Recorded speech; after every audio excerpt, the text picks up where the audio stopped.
સહજાનંદ સ્વામી મહારાજની જય. બધાને જય સ્વામિનારાયણ. સ્વામિનારાયણ હરે. ભૂત ભવિષ્ય નિવારતા સર્વે જાણે છે શ્રી મહારાજ. જાણ્યું આવે છે દ્વારિકાપતિ, સાથે તીર્થનો લઈને સમાજ. સભામાં કહે શ્રી જગદીશ, અહીં આવે છે દ્વારિકાધીશ. ગોમતી આદિ તીર્થ છે પાસ, કરશે વડતાલમાં વાસ. આપણે પણ સૌએ વિચારી, જવા વરતાલ કરવા તૈયારી. એવું સાંભળી સૌ નર નાર, થવા લાગ્યા જવાને તૈયાર. બધા ભક્તોને જય સ્વામિનારાયણ. શ્રીજી મહારાજ અયોધ્યાવાસીને દ્વારિકાની યાત્રા કરવા માટે મૂક્યા હતા. પ્રસિદ્ધ કથા છે. સચ્ચિદાનંદ સ્વામી ભેગા ગયા હતા અને પછી દ્વારકાધીશ ભગવાને દર્શન દીધા અને કીધું કે હું હવે વડતાલ આવીને રહીશ. કે એમ દ્વારકાધીશે સચ્ચિદાનંદ સ્વામીને કહ્યું. શ્રીજી મહારાજ ગઢપુરમાં છે. મારે તો ગઢપુર બધું જાણે છે. ભૂત ભવિષ્યનું પ્રભુ જાણે છે. એટલે મહારાજે સભામાં બધાને કીધું કે દ્વારકાધીશ ભગવાન ગોમતી તીર્થ આ બધા વડતાલમાં આવવાના છે, એટલે આપણે પણ ફૂલડોળ ઉપર વડતાલ જવાનું છે. કે આપણે બધાને, એટલે બધા ત્યાં જવાની તૈયારી કરી રાખી. પેલા દ્વારિકામાં છાપું લેવાતી. છાપું હોય તપ્ત મુદ્રા. મહારાજ કે એ બધું હવે વડતાલમાં આવશે, ક્યાંય જવું પડશે નહીં. તો એ છાપું બનાવવી પડે. ખબર હે? તાંબાની બનાવે કે પછી ચાંદીની બનાવે. ચાંદીની તો હાલે નહીં લાંબી. તો શ્રીજી મહારાજે તપ્ત મુદ્રા ત્યાં કને બનાવી છે. શંખ, ચક્ર, ગદા અને પદ્મા, આ ચાર છાપો લેવાની. ભગવાનના ચાર હથિયાર છે. શંખ, ચક્ર, ગદા અને પદ્મા એ આપણી ચારે બાજુથી રક્ષા કરે. હવે કેવી રીતે લેવાનું છે? ડાબા હાથમાં ઉપર શંખ અને નીચે ચક્ર, પછી જમણા હાથમાં ઉપર પદ્મા અને નીચે ગદા. એવી રીતે છાપો લેવાની. એ ક્રમ છે. એ કોના હથિયાર છે? વાસુદેવ નારાયણના. શંખ, ચક્ર, નીચે ગદા અને ઉપર પદ્મા. ભુજમાં વાસુદેવ નારાયણ જે બિરાજે છે, વચલી મૂર્તિ, એના હથિયાર છે. ડાબા હાથથી શરૂઆત કરો અને શંખ, ચક્ર, ગદા અને પદ્મા. તો મહારાજ કે છાપું પણ વડતાલમાં આવી જશે. એ વડતાલમાંથી મળી જશે. અને શંખ અને પદ્મા એની અંદર શ્રી કૃષ્ણ લખેલું હોવું જોઈએ. શું લખેલું હોય? શ્રી કૃષ્ણ, 3 અક્ષર. એવી મહારાજ વાત કરી છે. લ્યો, હવે દ્વારિકાની કહું વાત, ધર્મવંશી રહ્યા છે જ્યાં રાત. કરી પારણું ચાલિયા પ્રીતે, મુનિ સચ્ચિદાનંદ સહિતે. અચિંત્યાનંદ બ્રહ્મચારી ગ્રંથ કરતા એમ કહે છે, દ્વારિકાવાસી બધા રાત રહ્યા દ્વારિકામાં. સચ્ચિદાનંદ સ્વામી આવ્યા, પછી એ સ્વામીને પારણા કરાવ્યા ને બધા જમ્યા 12ને દિવસે, પછી ત્યાંથી નીકળ્યા છે. ભગવાનનું સ્મરણ કરતા કરતા નીકળ્યા છે. રસ્તામાં જ્યાં રાત રહે ને ત્યાં બધાને સ્વપ્નમાં દ્વારિકાધીશના દર્શન થાય. ગોમતી તળાવ દેખાય, ચક્ર તીર્થ, આવી શંખ ચક્ર વગેરે બધા. તો બધા પગે લાગે સ્વપ્નમાં ભગવાનને. ભગવાન ક્યાંથી આવ્યા તર્ક વિતર્ક કરે. જે ગામમાં રોકાય ને એ ગામમાં પણ સજ્જન કે ભગવાનના ભગત હોય ને એને પણ દ્વારકાધીશના દર્શન થાય હો સ્વપ્નમાં. આપણે જોઈએ તો કેટલા જણાને સ્વપ્નમાં ભગવાન દર્શન થતા હશે? આવે ભગવાન સ્વપ્નમાં નથી આવતા? સ્વપ્નમાં શું વાંધો ભગવાન આવવામાં? કેવો કોઈ દી હાજે હુવા ટાણે કે સ્વપ્નમાં દર્શન દેજો કેતાય નહીં હો. આપણે કેતાય નથી લો ને કોઈ. આપણે કઈ ભગવાનની એટલી બધી કઈ પડી નથી. સાચું કહેજો, ખોટું હોય તો વાત કરજો. ભગવાન આપણે દર્શન દે એવી આપણે કોઈ એવી તાલાવેલી છે નહીં હો. નહીતર હુવા ટાણે ભગવાનને કહેવાય ને સ્વપ્નમાં તો દર્શન દેજો, તમને શું વાંધો હશે? રાત્રે આ બધાને સ્વપ્નમાં દર્શન થતા હતા હો દ્વારકાધીશ ભગવાનના. એવી રીતે અયોધ્યાવાસી સચ્ચિદાનંદ સ્વામીની સાથે રાતવાસો કરતા કરતા ફાગણ સુધી છઠને દિવસે ગઢપુરમાં આવ્યા. શ્રીજી મહારાજના દર્શન કર્યા, રોકાણા, સાંજનો સમય જમ્યા કર્યા. હા જય સંધ્યા આરતી થઈ વાસુદેવ નારાયણની. આરતી થતી હતી ને આરતી એમાં મહારાજ ચમત્કાર બતાવ્યો હો. ઓરડામાં વાસુદેવ નારાયણ હતા ને ઉત્તરા દરબારના ઓરડામાં, તો આરતી ટાણે કરોડે કરોડ સૂર્ય ચંદ્રનો પ્રકાશ અને એ પ્રકાશમાં બધાને લક્ષ્મીજીના દર્શન થયા અને દ્વારિકાધીશના દર્શન થયા. એટલે લક્ષ્મી નારાયણ ભગવાનના દર્શન થયા. લ્યો ને, ગોમતી આદિ તીર્થો પ્રકાશમાં દેખાણા બધા મૂર્તિમંત. એ બધા આરતી હાજે નારાયણ ધૂન, રામકૃષ્ણ ગોવિંદ જય જય ગોવિંદ બોલીએ ને એ નારાયણ ધૂન કહેવાય. એ મહારાજ પોતે બોલાવતા. બધી ધૂન થઈ ગઈ પછી મહારાજ ચોકમાં સભા ભરીને એ બધા બેઠા હો. કેટલાક હરિભક્તો પૂછે, મહારાજ આજે આ ચમત્કારમાં જે દ્વારકાધીશ દેખાણા અને લક્ષ્મીજી દેખાણા અને ગોમતી આ બધું શું છે? આશ્ચર્ય લાગ્યું અમને, આશ્ચર્ય. મહારાજ કે સચ્ચિદાનંદ સ્વામી યાત્રા કરી આવે એને પૂછો, એને બધી ખબર હે કે સમજાના. મહારાજ સચ્ચિદાનંદ સ્વામીને કીધું, સ્વામી તમને જે દ્વારિકાના યાત્રાનો જે અનુભવ થયા એ વાત કરો. ખબર આપણે યાત્રા કરી આવી તો કેટલાક પૂછે, ભાઈ તમને કેવા અનુભવ થયા, કયા કયા દેશમાં ક્યાં હેરાન થયા ને ક્યાં મોજ પડી ગઈ, ક્યાંક ક્યાંક આપણે તકલીફે પડે ખબર ને યાત્રામાં. એટલે તકલીફ પડી મજા આવે, સારું યાદ ઈ રે વધારે. હરખે હરખું ને એ યાદ ન રહે, પણ હેરાન થઈ ગયા હો ને એ સારું યાદ વધારે રહે.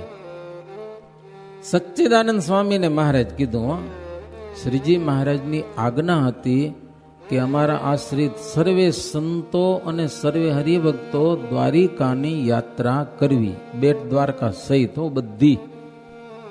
એટલે સચ્ચિદાનંદ સ્વામી કે બધા સાંભળો, બધા અમારી કથા કહી દઈ યાત્રાની હો. એ હાલતા હાલતા ગયા, પેલા તો દ્વારિકામાં ગયા અને ઉતારો કર્યો. આ બધા ઉતારામાં પડ્યા અને સચ્ચિદાનંદ સ્વામી કે હું વહેલો પહોંચી ગયો ગોમતીમાં નાવા માટે. તો ત્યાંના ગુગડી લોકો મને નાવા દીધું નહીં, મારા કપડાં મંડ્યા ખેંચવા અને બધું તકલીફ કરી ઘણી. એમાં મેં મહારાજને યાદ કર્યા, મને થઈ ગઈ સમાધિ. કે સમજાય ને, સમાધિ થઈ ગઈ. પછી ઓલા આવ્યા વિદ્યાવાસી બધા હતા, એને પૈસા દઈને પોતે સ્નાન કરી લીધું. પણ હવે આ સ્વામીને સમાધિ થઈ ગઈ, શું કરવું? પછી ઉતારામાં લઈ આવ્યા, ઉતારામાં એક ઠેકાણે બેહાર્યા. ખબર હતી બધાને કે સમાધિ કીધી જાગે નક્કી નહીં, અઠવાડિયું હાલે કે 15 દી હાલે. પછી ધર્મશાળા વાળો માણસ સારો હતો, સમજ્યા ને, માણસ વ્યવસ્થિત હતો. એને ભરામણ કરી કે અમારા સ્વામી છે સમાધિમાં ગયા કે જાગશે ખરા પણ કીધી જાગે નક્કી નહીં, કે અમે ત્યાં સુધી યાત્રા કરી આવી. કે ઓલો કે ભલે, કે એ કે હું હાંચવીશ. દ્વારિકા વાળો કે ધર્મશાળાનો સંચાલક એ કે સ્વામીને હું હાંચવીશ. કે ઓલ્યા તો પછી ભાગી ગયા. સ્વામી તે જ પાસે જાગી ગયા થોડીક વાર રહીને. સમજા? પછી નાવાની કોશિશ કરી ગોમતીમાં, પણ નાવા દીધું નહીં. 3 દિવસ સ્વામી મહેનત કરી, વિનંતી કરી, પણ કોઈએ નાવા ન દીધો. પછી કે હાલો આરાભણા ગામ. પછી સચ્ચિદાનંદ સ્વામી એકલા આરાભણા ગામમાં ગયા. ત્યાં છાપું લેવાય. છાપું દ્યો, છાપું. પૈસા વિના ન જડે. તો અમે સ્વામિનારાયણના સાધુ, અમારી પાસે પૈસા ન હોય કે સમજા. એ કે સ્વામિનારાયણ કને તો બહુ રૂપિયા, મારા મોટા મોટા યજ્ઞ કરે કે લ્યો, તને તો પૈસા વિના દઈ જ નહીં છાપું કે લ્યો, બીજાને દઈ પણ તને નહીં કે લ્યો. એટલે 4 દિવસ સચ્ચિદાનંદ સ્વામી માથાકૂર કરી. સમજે? 4 દિવસ. પણ ન દીધી તો ન દીધી. એવા નિર્દય લોકો, હાવ એટલે હાવ. 3 ઉપવાસ અહીંયાના સચ્ચિદાનંદ સ્વામીને. ખાલી છાપવું નહીં, ખાવા પીવાનું કાંઈ નહીં. કેટલા ઉપવાસ થયા? 4 ઉપવાસ ત્યાં થયા આરાબડા ગામમાં. એટલે હાથ થઈ ગયા ને. પછી ગયા ત્યાંથી બેટ દ્વારકા. વાણવારો હારો હશે, 2 વાર દીધું. સમજે ને? બેટ દ્વારકામાં પહોંચી ગયા અને પછી શ્રી કૃષ્ણ ભગવાનના, દ્વારકાધીશ ભગવાનના દર્શન કરવા જાય છે.